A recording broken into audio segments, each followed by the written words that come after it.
Welcome to a MainelyDIY.com video.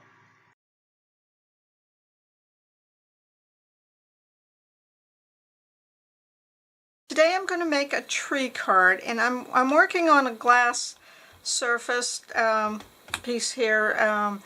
One, because it glue and stuff won't stick to it. It's easy to wipe up stamp ink off of it. And it can withstand quite a bit of heat too, so I'm going to be embossing, so that's another good feature. So I am going to start with a piece of blue cardstock. So I'm using a dark blue, and then I am using this cute little stamp that has 3 trees on it. It says number 70D fir trees on it. It happens to be the one I am using, and it is by Embossing Arts Company. I don't know if they still make this one because I see the date on it is 1986. Anything with trees on it would work. I like this one because it has 3 trees, so I have less stamping to do. So I am going to take, I have some white ink here. This is by Color Box. One of these petals, and I like, when I stamp, I like stamping down onto my rubber stamp. If this was a pad, I wouldn't really want to go that way because I find I end up putting my fingers and my thumb in the ink pad, and that's not so good. So of course that's not a problem with this one. So I'm going to ink this up really quite well. And I'm going to stamp it down towards me a little bit. I'm going to leave room for that. I stamp it once, and then I am not going to re-ink it, and then I am going to move it up and stamp again. So it's a little bit faded.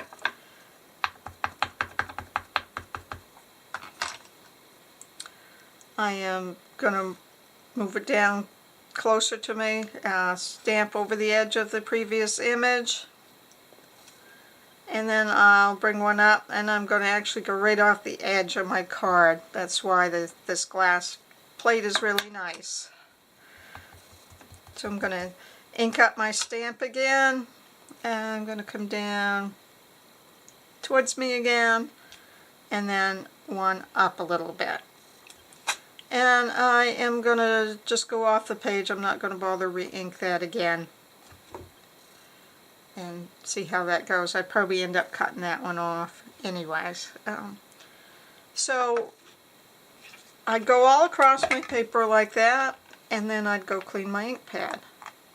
So I am going to put some embossing powder on it. This one's called Frosted Crystals. That sounds like that might be nice.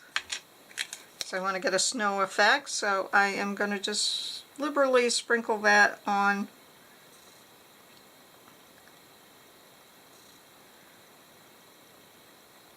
So I have a piece of wax paper underneath my card, and I sprinkled my embossing powder on it. And then I can just dump that off. I'm actually going to use 2 pieces. I'm going to put my card out of the way. I'm going to use another piece of wax paper. I like wax paper because things don't stick to it. Works really well for this. I see other people use coffee filters, but I kind of like the wax paper because it, like I say, things don't stick to it as much. So what I am doing is I am going to just put that leftover powder back in my container so I can reuse it. So I give my card a good tap, get all the excess powder off, and then I'm going to heat up my gun. Now that my heat gun is nice and hot, I'm going to go ahead and emboss that. I'm just moving it back and forth.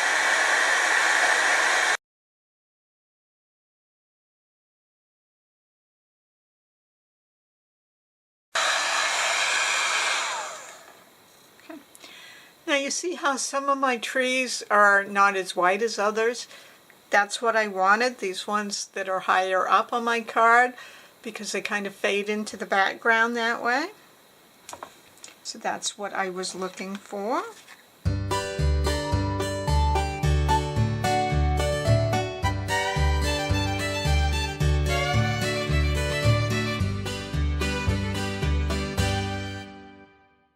Here I have my little card all done. I can put a saying up there for the sticker or whatever I want, and then have a space for your greeting on there, and don't forget to sign it. We created depth by doing the first stamp here and then not re-inking, and then coming up here and re-stamping, and that gives us a bit of depth to our card.